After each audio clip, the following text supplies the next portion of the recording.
L-Isptar Mater Dei huwa t-tielet sptar madwar id-dinja li għandu scanner speċjalizzat biex janalizza l-qalb, meta mqabbel mal-magni ta' qabel li kienu jiffukaw fuq diversi arterji tal-ġisem, dan it-tammir speċjalizzat se jagħti iżjed informazzjoni u fiżjed ħin lil konsulenti mediċi.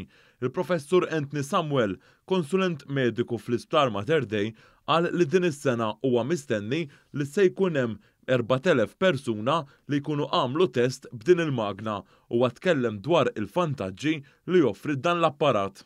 Nerġaw innaqsu il-radiation dose li natu għax huma kameras iktar sensittivi u f'sitwazzjonijiet bħal pereżempju pazjenti li ġejjin minn Għawdex, ħafna drabi kollhom bżonn l-iskan f'żewġ partijiet.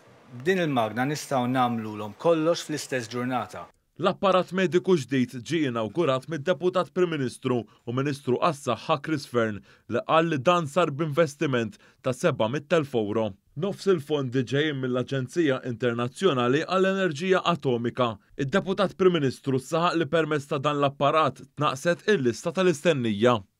Waiting list li qabel ma daħħalna tal-ġimgħat din l-iskanner ġdida kienet ta' madwar 4 xhur għal dat tip ta' tests, issa diġà naqset għal madwar xahar u nofs u allura anke minn hemmhekk stess, apart il-fatt li l-eżamijiet qed ikunu żed dettaljati qed ikunu benefiċċju għall-pazjenti tagħna.